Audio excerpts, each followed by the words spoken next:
So welcome back to Everything Marketplaces, where we talk with founders and leaders from some of today's top marketplaces. So this is episode 103, which is a really great group chat that we just had with John Armstrong, who's the CEO of Reibus. So Reibus is a B2B marketplace for industrial materials that's commonly referenced in the world of marketplaces as a breakout B2B marketplace. They've also raised over 100 million in venture capital from top funds like Initialized Capital, Battery Ventures, Bowery Capital, FJ Labs, and SoftBank, to name a few. So this is a really great chat with John, where we got to learn more about the founding story of Reibus, did a deep dive into it as a B2B marketplace, learned a little bit more about how it's evolved and scaled, what the fundraising journey has been like, and also had a really great Q&A for those on the chat. So I really enjoyed this conversation, and now you're going to find it a great watch to the end.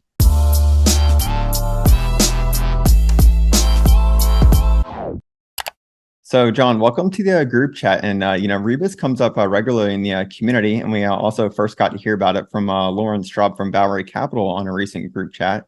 So I'm really excited to have you join us here today. And I want to start off by saying, huge thanks for taking the time to do so in advance.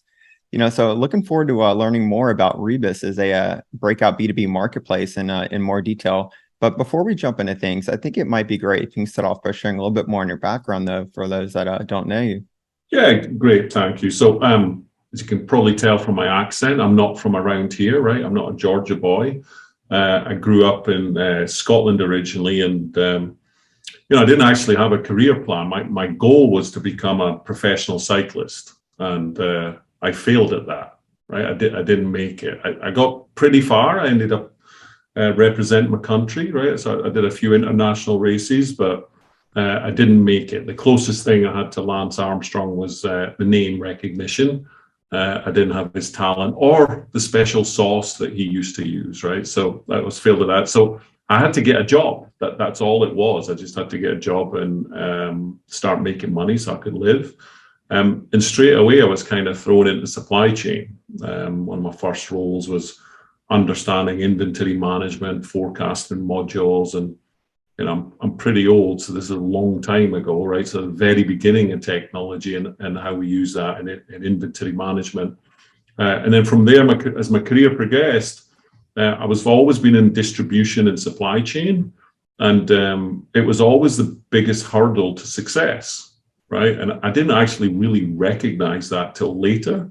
But while I was going through it, those problems, those supply chain challenges, your business cannot be successful unless it's working smoothly and working properly. So speeding up to 10, 12 years ago, I was working for an industrial company that manufactured products out of steel and aluminum, and I was asked to move to the US, and that's where I really started understanding the global supply chain of steel and aluminum particularly well. I was in product management, marketing, sales, procurement, and then ultimately running a company that was very reliant on the steel and aluminum market. And I really enjoyed that. I got to travel the world. I got to see, steel mills in different parts of the world, aluminum mills. And I was really fascinated by the scale of it, right? It's such a huge industry and a really misunderstood industry as well. It's much bigger and more prevalent than folks recognize. But going through that career, you climb the corporate ladder, and of course, happiness, success, and fulfillment is supposed to be at the end of that rainbow. And I never actually felt it. I never really felt fulfilled. And in fact, I was getting more and more unhappy. So much so that it was starting to affect my relationships at home. And my wife sat me down one day and said, "This doesn't work. This is not how we're going to live the next 20 years.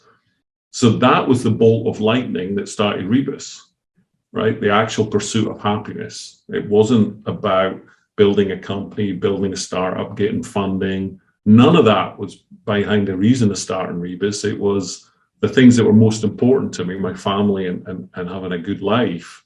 I was, not deliberately, but consciously avoiding that by slogging away in the corporate world. So I knew I had to find freedom, and I knew I had to do something for myself to make sure I could manage and control that happiness. And that's why Reibus exists. And it's actually, if you look at our site and you talk to our people in our company, it's a culture and the values and the environment of Reibus that's at the forefront of every single thing we do. It actually helps us make our decisions as strategic and at a tactical level as well. Like we lead and manage through our values. So that misery, right? And it's funny, I actually thank some of the poor managers I had in the past, because if I was just a little bit less miserable, I'd probably still be slogging away at that. So, it took a while for the misery to peak, but once the misery peaked, that was a kick in the spark I needed to go do something for myself. And the great news is it worked, right? I really, I don't work anymore. I've really enjoyed every single day at Reibus, right? There's one or two, stuff that comes up that feels like work. The rest of the time, I'm just having fun. Yeah, that's a really great background. Thanks for sharing with us. It also speaks to why you're the the right person to be to be building Reibus and so mission driven. So going back to the very beginning though, how did you kind of identify the specific problems that you're solving for in the industry, and then what were the actual first steps that you took to start Reibus? Yeah, so look, I lived them. Right? How to identify the problems that, I joke with my team, we've not still finished the MVP of solving the problems I had every single day, right? And, we're just on 4 years old now, and we're still working on solving those problems. So being in the industry and not being able to rely on the supply chain for predictable outcomes, right? So in our industry, right, our part of the supply chain is you've got really static and structural inefficiencies that push into the market, and you've got wild variability on the demand side, and then in the middle you've got uncontrollable variabilities, right? So again, it's a hot topic now, right? Supply chain disruption, but it's always existed, right? And it can be, whether it's wars changes the supply and demand of materials, inflation and deflation is a huge player in there. Simple local things like weather patterns in the northwest of the US means a construction season starts later, so demand changes there. It can be as simple as human error. It could be a strike at the port that you're waiting for the material to come in. It could be a bug infestation on the ship that's meant to be getting unloaded, right? It could be all of those things. So all of those uncontrollable variables. And of course, at the end of the supply chain, you're supposed to get all of that right? And when you've made that decision, it's maybe 3 months earlier. So and I learned this by failing all the time, is I was only wrong. I was never actually right. So you're trying to balance that. So living in that supply chain, and then if you look at specifically our industry, the Industrial Revolution doesn't exist without steel. Like, it's the birth of the Industrial Revolution. So they were really good at doing stuff 120 years ago. So the lot of old businesses really drilled in practices. I've got to say they've not adapted with the times well, right? So there's a lack of data, there's a lack of transparency in the market. 20 years worth of experience is like a prerequisite to know what you're doing, and there's nowhere to learn it even. So somebody that's always kind of loved data and likes to make decisions based off the data, all of those experiences, as I started looking for happiness, I started socializing in the industry with people I knew, and from suppliers and customers, and I'm thinking about this, and they would give me some feedback, and then I'm thinking about this. And that was really a 6-month process before I started building. And I got wonderful feedback, like our finance product and our logistics product wouldn't exist without that feedback, right? That was direct feedback from customers of, well, if you're going to find me the material, how am I going to ship it? Who's going to get it to me? And, if you want to create value, John, somebody has to finance it. I don't want to do that. So all of that feedback, again, I'm internally grateful to all these colleagues in the industry that gave me that. That kind of gave me a head start to the beginning process, right? I had some of the answers before we began even. Yeah, that's great. Thanks for sharing with us on that. So I'm kind of curious, was it like initially challenging to, in an industry that probably, I guess we could say hasn't seen that much innovation when it comes to technology, to innovating and, bringing kind of like a new solution to some of the old problems and, old ways maybe? Yeah, it's still challenging now, right? It's still like it's our biggest challenge. If you look at what we do, it's an extremely logical solution to the problem that exists. Like there's no fundamental reason to resist what Reibus does. It's fear, right? It's fear of the unknown. It's doing the same thing, for the 20 years. And I think with B2B marketplaces, I think investors and founders sometimes get this wrong, is when you're sitting with a procurement professional, you're asking them to put a risk at a minimum on their bonus, potentially the career, and certainly their reputation with their teammates, right? So if you got the example of a steel, a company that makes something out of steel, if they buy it online for the first time, if it doesn't turn up at time and it doesn't turn up to the specification required, you have to send everybody on the shop floor home. That's 400 people that hate your guts just like that. You're not going to hit your OKR, so your bonus is in danger.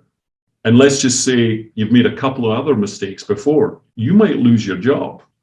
So just saying, hey, we got this great website, you want to use it? No.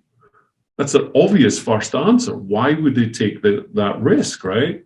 So yeah, winning hearts and minds, it's a much bigger challenge in providing a good technology solution. And that's despite our success, right, or what's perceived as success, we've only just begun. Like, we've not cracked that yet. We've got an awful lot of work to do to continue to communicate our value to our customers in the market. We've really just started getting okay at that, right? We're not good at it yet. So a lot of work for us to do there. Yeah, certainly sounds like there's a lot on the line, on the other side with some of your customers.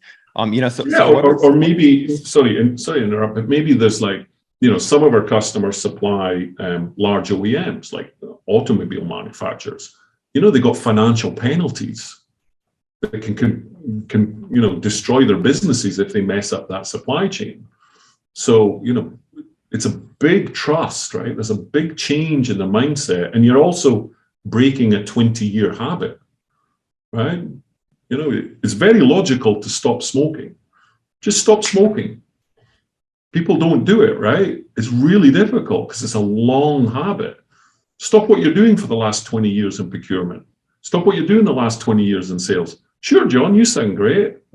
That's not how it works, right? You've got to demonstrate value. You've got to show them a reason to change, or they're simply not going to. Why take the risk? Yeah, so I'm really interested in learning more about this. So what are some ways that you made it more attractive, for them to kind of like, I would say, onboarding some of your first kind of suppliers in the early days? Yeah, so our revenue model is based on success. So it doesn't cost them anything, and they actually don't pay unless we do something, right? So it's a low barrier to entry. We made sure that the platform was built in a familiar style, right? In a familiar way. And it was really important. We got the nomenclatures and the understanding the industry embedded in the platform straight away, and replicated the processes, but just in a simpler and more efficient way. And of course, with my industry knowledge and some of the early hires I made, like we worked with our customers and used our customers as part of our testing process to help make sure it was a safe place, right? It felt familiar and comfortable. And then as soon as we got that first opportunity, like we would do anything to make sure it was a wonderful success. Triple check, quadruple checked, personally visited, made sure everything was perfect, put a bow on the first delivery, after service was really high, like really investing heavily on those first few transactions with our customers to build that trust and to get over there. And then they become evangelists, and that network effect starts going. But yeah, working on those first few people was extremely important, and there's nothing I wouldn't have done to make sure that they were delighted. Nothing, right? And again, fortunately, obviously being in that space, I had some good relationships already in the industry. I had a decent reputation, right, in the industry. So a few people were willing to trust me up front, right, and trust that we would do what we're saying we're going to do. And then as we got that momentum going, and we still do today, like we work really hard to delight our customers. And whatever problem occurs, it's our fault, right? Whether it is or not, right? It's our job to make sure that we fix that, and we take that responsibility really hard. Like, I'll give you a great example is one of the reasons I was a couple of minutes late at the beginning is a customer gave us an order and they put it through the platform, we matched it. I know the customer, I know they've ordered the wrong thing. So we sent the order back and said, you don't actually want this, you want something else, right? We made sure that their experience was right with us. Like, they signed a contract and said, this is what we need. We just happened to see that order, and my team looked at it and said, that's not what they buy, that's the wrong stuff. And it was a new buyer, a young buyer, they don't know what they're doing yet, right? They're learning their role. So our team took that as an opportunity to educate him, protect him from that punishment he might receive if he got it wrong. But, and that was a $700,000 order we just turned down today. But that's much better than taking the order and disappointing them later. Yeah, I got a few head nods here, so it seems relatable to some of the marketplace founders. So there's a few things I want to expand on with that as far as the trust, but I guess for some context, because not everyone here is really familiar with Reibus, and I'd love to learn a little bit more about it myself. Can you give us kind of like a high level overview of it, and then maybe touch on some of the unique aspects of it as a B2B marketplace?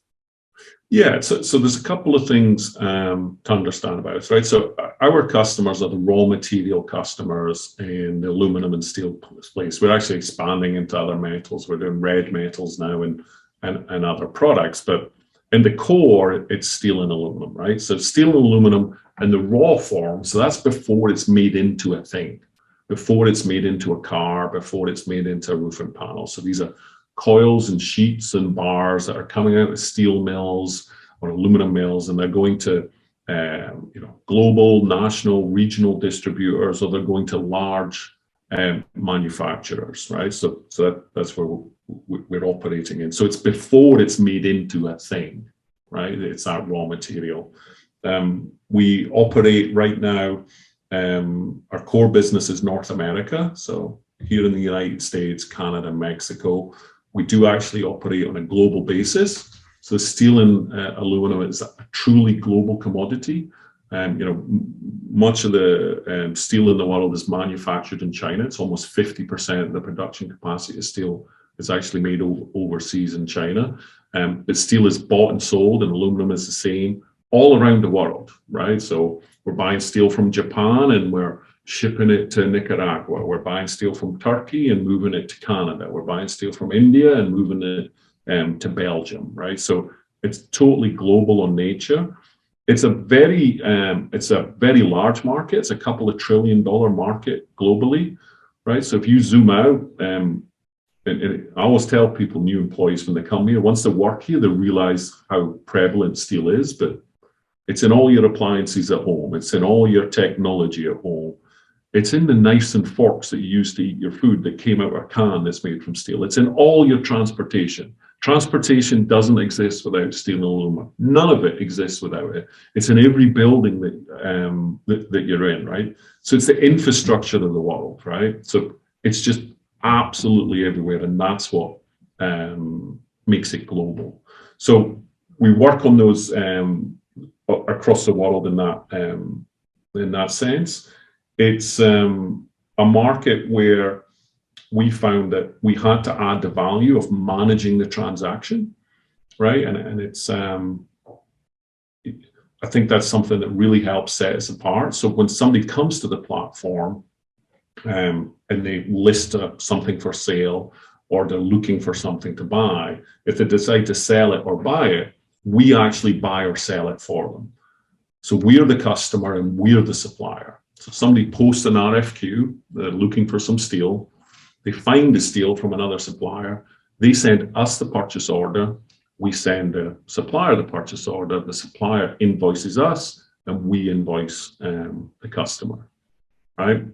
Now, what's great about that is we can control the transaction. We add a lot more value to the customer, right? Because we're truly a partner with them. The challenge with it is it takes enormous liquidity, right? You need cash, right? Somebody has to have the cash on that, and that's one of the challenges that we have to manage every day. And then added to that, finding the product is just one part of the solution. You've actually got to receive the product. So we also provide a full in-suite logistics product. So if you buy from us, you tell us where you want it delivered, we'll get it there. We actually deliver it. And what was interesting about that product, it's matured from we used to outsource that service to now we're the provider of the logistics. So inside Reibus, there's a Convoy, an Uber Freight, a Transfix type platform that our customers use. And that's evolved from just doing the logistics for the product they bought and sold from us to now we do logistics for products they buy in a traditional way as well. So it's a whole new business, right? It's a whole new P&L, a whole new revenue stream.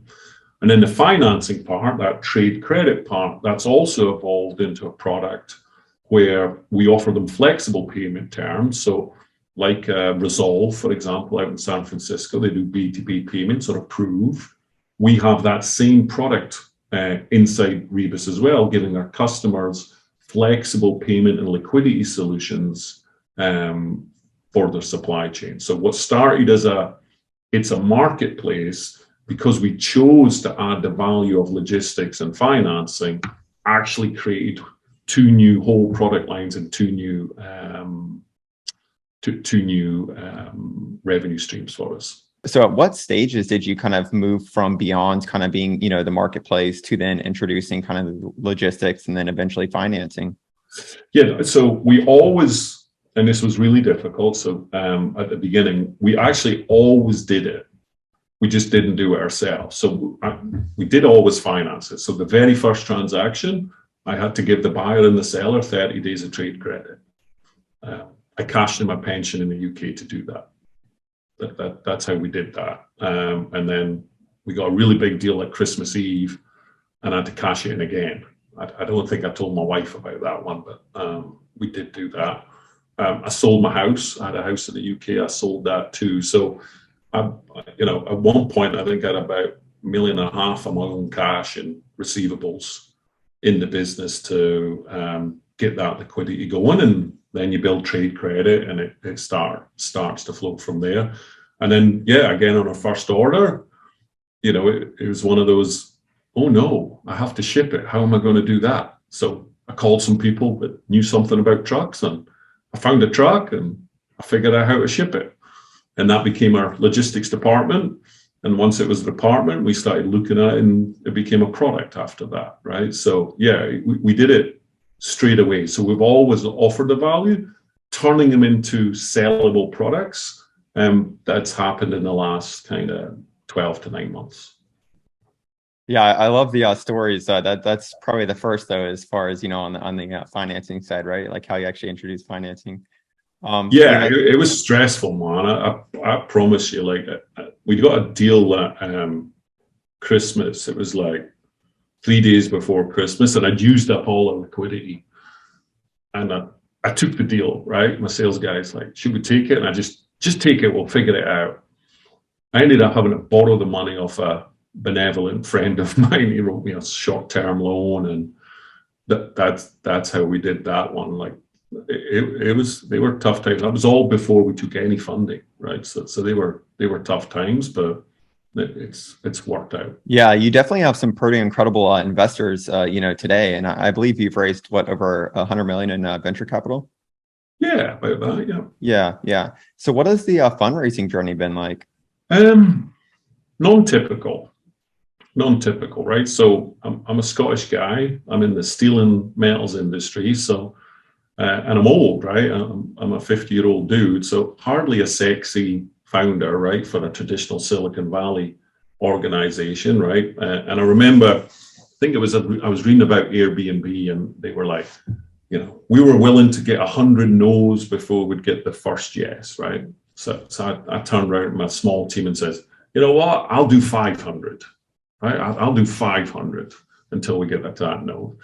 And I don't think Lauren told you, I actually wrote to Lauren for a pre-seed and she didn't even respond, right? So that cost her an awful lot of money later, which a reminder still on a regular basis today, that shows about being persistent. So I was banging my head against the wall. I couldn't even get appointments, right? Some guy in Atlanta, he sounds funny, not a typical founder, and he's working in the steel industry. And then a guy I knew a guy that went to school with Gary Tan. And I just flew out to San Francisco, took that guy for dinner, pitched Reibus, and convinced him to get me an appointment at Initialized Capital. And so I flew back out a few days later, sat down with Gary and Alexis, did the pitch, and they offered us a safe 24, 36 hours later. It was really that simple. And then since then, you know, I grew up in private equity, right? So in private equity firms, you have to forecast extremely accurately or you get fired. I'm talking a 5-10% miss on your forecast. So that's taught me to be very, very good at forecasting. So we've never missed a forecast in our 4 years on a quarterly basis. And because we do that, it's actually made investment really easy. So really, since that save, it's been much more about us selecting the investors as opposed to the investors selecting us. So they call us and they want to invest. We tell them the story and we get to pick. And it allows us, you know, we pick our investors based on the strategic value to the organization. Like the cash is important, but it is just money, right? Like we couldn't do what we do without it. But it's not the most important thing. You know, you're getting into a relationship with these people. You get married. Do you want to hang out with them for 5 to 10 years, right? Can you trust them? Are they good human beings? Do they match your value system?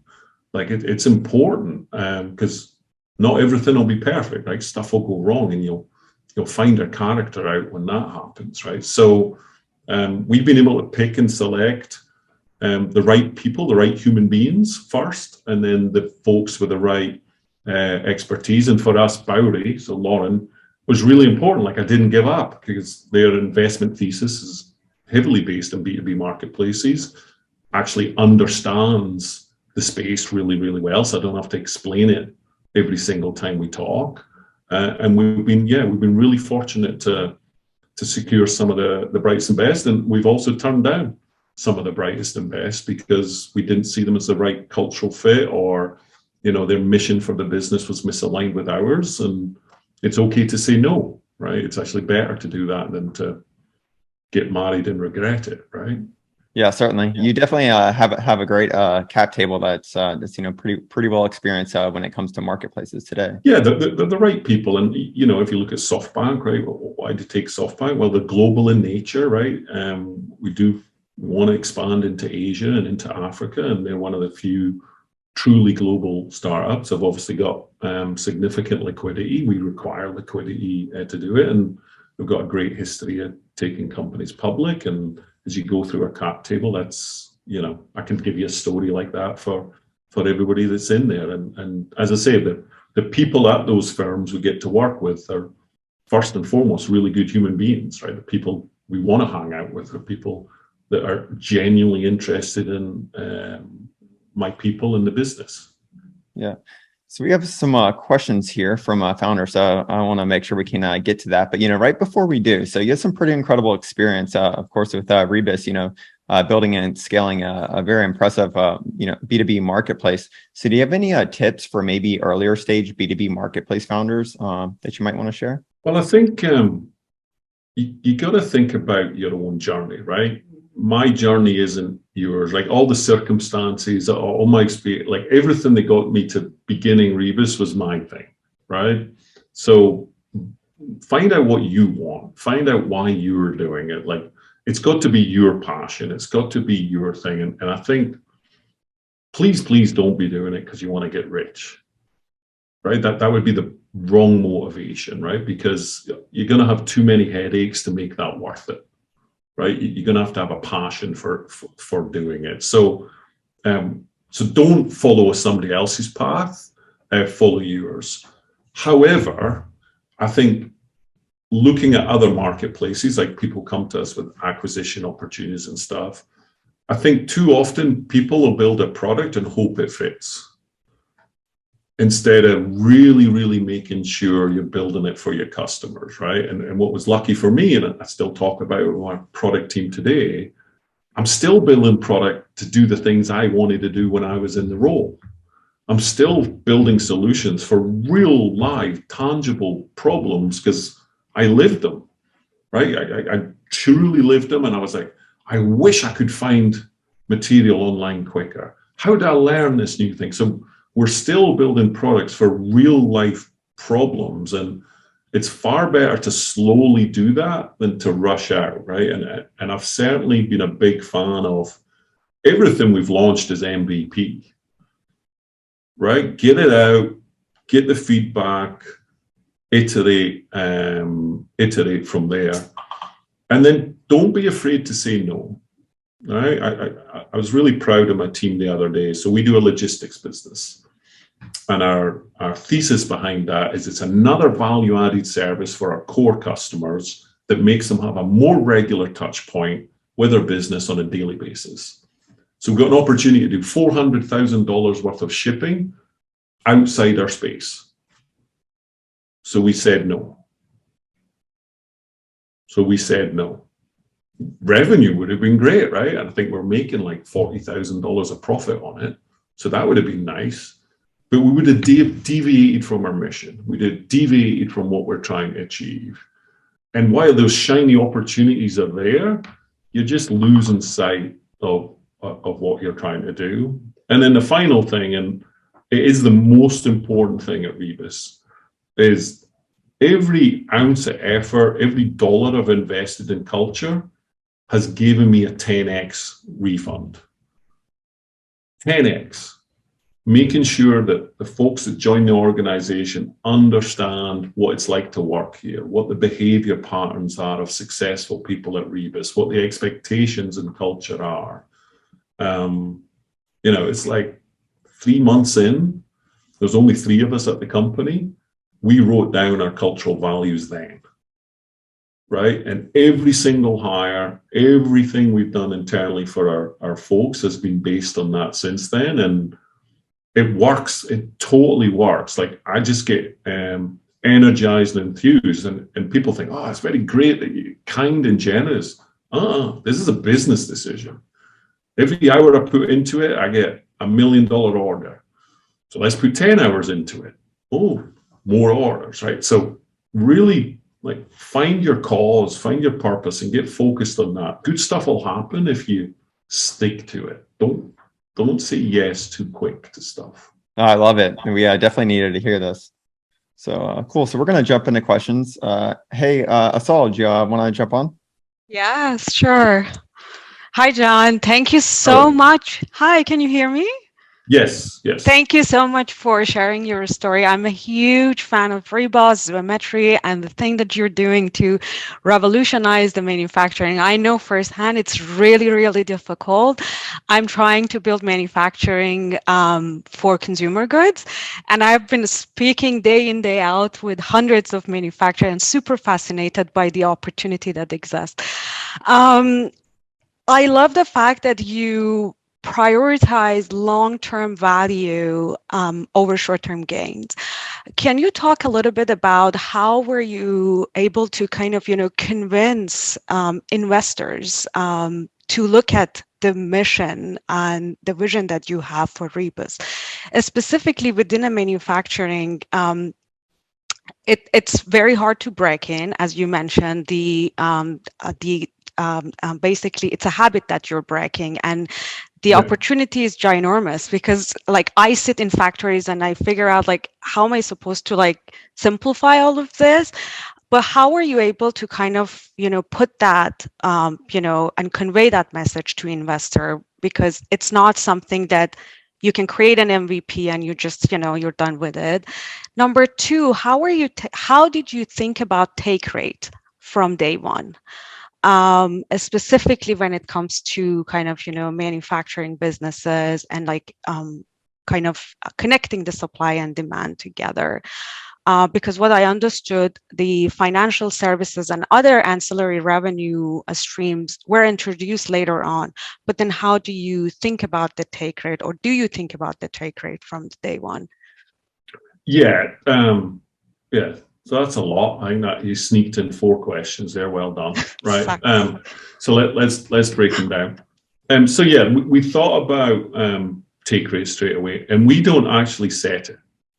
Right. So here's something that people don't realize is somebody will sell something at the price they're willing to sell it for, and somebody will buy something for the price they're willing to buy it for. And that's wildly variable, right? It's wildly variable based on their circumstances. So you got a production line that's about to halt and you're going to take $1 million fee. How much would you pay for that piece of steel to stop your production line? More. Right? More is the answer, right? So it's about, we allow the customers, our buyers and sellers, to actually set the take rate.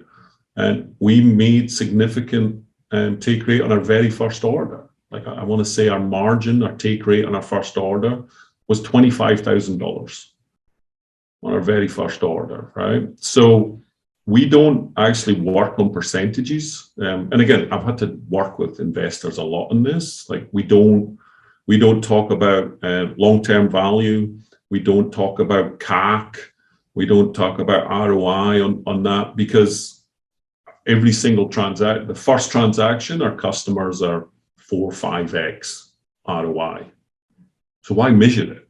Oh, you're a genius. You're getting great ROI. It's a relevant metric, right? It doesn't matter for us at all. So making sure we monetize has always been at our core. So how did we convince investors? I got 2 slides that just make them want to write you a check. One is our unit economics. So our average transaction right now is over $300,000 every time we do a transaction, and we make significant take on that transaction. So every single order is a profit center in its own. My sales force is a 3x profit center. They generate 3 times the gross profit of their cost. So that's really good. And then if you look at our revenue retention, like our first cohort, we're in year 4 with them, and it's 12,000%. So investment is pretty easy. Right. So yeah, you can't bifurcate the two. Like, it's great with our long-term mission. It's great our values. It's great that we look at that long-term value. But we've always been able to profitable. I'll tell you another interesting story. I was meeting with a very, very large investor, global investor. Their principals like top 5 on the Midas list. And they were actually advising us to reduce our margin. And we said no, because if we do it for nothing, you're actually telling your customers this isn't worth anything. You're teaching them you're not worth anything. And customers ask me, how much is your take rate? As much as it can possibly be. Won't be any more than that, right? So sometimes we're dealing with a large international trading company and another large international trading company.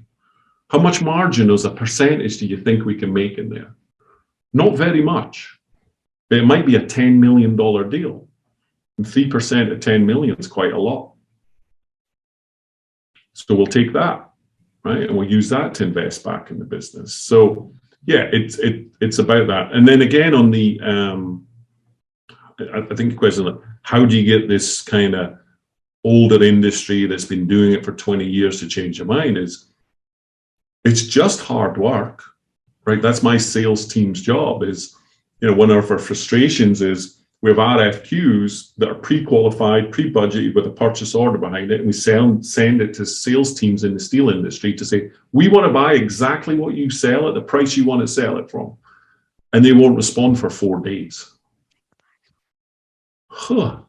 So Yes. what did we do? We found a way to get them engaged much quicker, right? And if they don't respond in an hour, it creates a workflow, and that workflow drives that engagement. So yeah, like, just because you love it doesn't mean they're going to, I suppose. You got to get really comfortable with that, and you've got to add the value. And one of the best pieces of customer feedback I got from CEO of a multi-billion-dollar customer, you know, I remember my team was with me, and I said, Tim, his name's Tim, like, why do you deal with us, right? So the CTO is like, it's because of the technology, right? And the marketing guys, it's because of the market. And then everybody's like, let it be my thing. And he said these wonderful words. It's just easier to do business with you guys. You're really easy to do business with. It's quick, it's simple, and you always do what you say you're going to do. That's a wonderful compliment, because it means our business model's working, not any clever tricks and not any clever tools, anything like that. He just sees the value in dealing with us. All right, tick, we're on the right track, you know? That's amazing. Thank you. Thank you so much for sharing. I firsthand understand all these pain points with the manufacturing. Thank you. Yeah, no worries. Those are great questions. And yeah, thanks for sharing some stories with us here, John. So let's see. We have Powell coming in from Poland. So I want to make sure it's late there. So I want to make sure we can get to him. Hey, Powell, do you want to come on? Yeah. Hi, John. So I'm running raw food supply marketplace. It also has a SaaS component consisting of enterprise resource planning system for food production companies. And I'm trying, I'm thinking about what you said and what is translatable to our B2B marketplace. So if I understand properly, you said like you arbitrage the margin, like you're just like squeeze whatever is possible. Okay, so I don't understand. Like, we don't have a maximum. There's no min and there's no max. It's whatever the market will be. The market sets the price for us. So like what I'm wondering is that when it comes to like vegetables, meat, and so on, it's like it's quite easy to bypass the market. So the main difference is that the food market is rather local than the global, as you mentioned, the supplies. And I wonder, how do you like stop the intermediation? So like stopping the marketplace. So I think a lot of it is about, you know, the fact that we do finance the product and the fact that we do the logistics. And this was an unplanned benefit and defensive moat that we set up, is that actually creates anonymity. Okay, right? So the buyer doesn't know who the seller is, and the seller doesn't know who the buyer is. And look, I'm not an expert on this, on the B2B space, but it's something I worry about with other B2B marketplaces that try to do it as an open platform, because that procurement person is paid and motivated to reduce the cost. And quite frankly, as somebody that used to run a procurement team, if I was paying a subscription fee or a take rate on an open source and I actually knew who the supplier was and I had to arrange the logistics and I had to take care of the credit, I would try and cut you out as quick as possible. That would be my mission.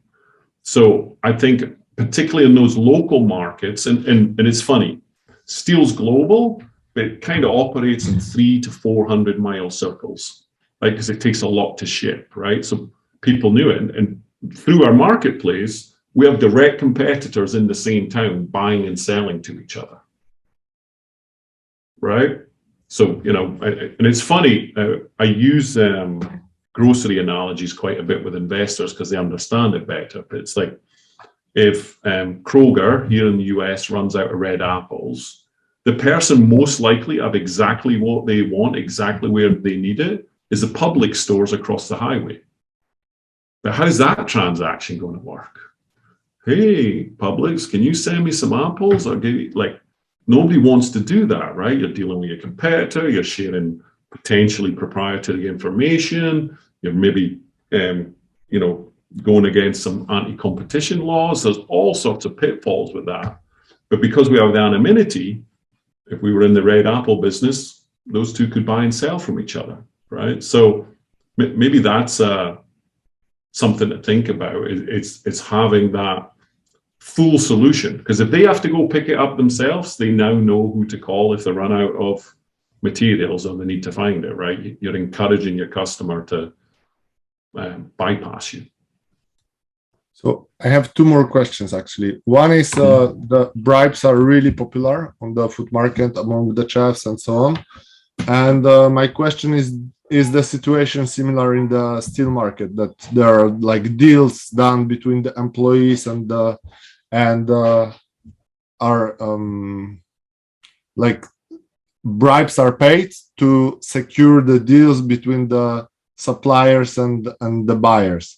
Because this is one of the problems we have encountered when the sellers actually told us, okay, I don't think your marketplace would work because I actually need to pay bribes to chefs and stuff like that to get my worth sold. So I'm wondering if you had a similar problem. Yeah, so we don't have that problem. It's due to the structure of the industry, right? So you're not a player in the steel industry unless you're a large company. You have a CFO, you have, you might be often a publicly traded corporation. As I said, these companies can be 120 years old. So yeah, I'm sure it happens somewhere in the world, but we actually, again, purposely don't deal with smaller players in the market further down the supply chain, because quite simply the juice isn't worth the squeeze, and then some of those practices do occur, but that we just say no, right? We're not interested in any of that. But I get it's different, right? It's a different market completely, but that's not something we have. You do get some issues sometimes at ports, right? Ports, like, how did your stuff come off the ship first and all of that? But we just let nature take its course there. We don't try and solve for that problem. Hey, Richard, do you want to jump on? Yes, love to. Appreciate that, Mike. And John, it's very nice to meet you. And I'm Richard Abusi from Texas, and I'm CEO founder of Citizen Shipper. We're a precious items and pets transportation marketplace. And once again, congrats on your success with Reibus. And I really appreciated your story about, how you essentially, risked everything because you believed so much in your company. I think that's a story that really resonates with me. As founders and CEOs, I feel like we have to go through these transitions. We start off, real early on when we don't have much resources, and we're scrappy and we're tactical and we're hacking things together. And then we bring a few folks onto the team, and then we sort of turn into managers, and then we move into strategy, vision, and leadership. And, I wonder in that context, if you could speak a little bit about, how your role has changed as Reibus has grown, and what have been some of the most challenging, transitions for you as CEO founder, the way that you've had to change how you work as the company has grown, and any tips and advice that you have for us in how to make those changes? Yeah, great, Richard. Like, that's an excellent question. And, it sounds like you're going through it, right? So yeah, that's exactly how it works, right? It's what you need to do in the first 6 months isn't what you need to do now, right? And that's how it works now. Now, for me, what's interesting is, the company I was running before Reibus was about a 400-person organization, $500 million in revenue. So I'm actually doing the job I used to do much more now, right? So I've actually was much more uncomfortable, and I'm getting much more comfortable again, right? My journey is kind of, back to the future, if you like. And as we are growing in a multi-billion-dollar company, now I've got new skills to learn, right? Investment banking stuff and those type of things that I didn't have that experience before, right?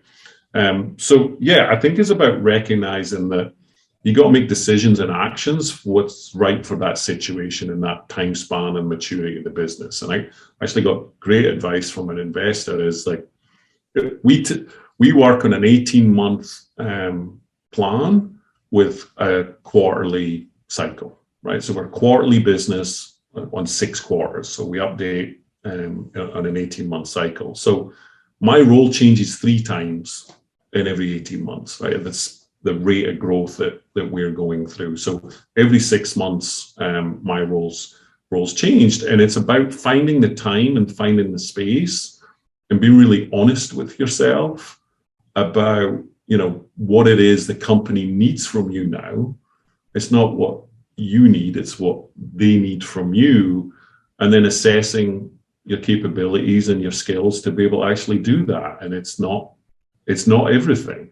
When it's 3 or 4 people, it is everything. You can do everything, but you got to hire people that you trust and have demonstrable capability, because if you don't, you won't actually trust them. You'll just pretend, and you'll still try and do it all yourself. So you got to go build a team of experts around you that know more than you know about their subject, so they can do it. So for example, the logistics business, Clay, who runs that, the P&L for our logistics, Clay knows much more about logistics than I'll ever know.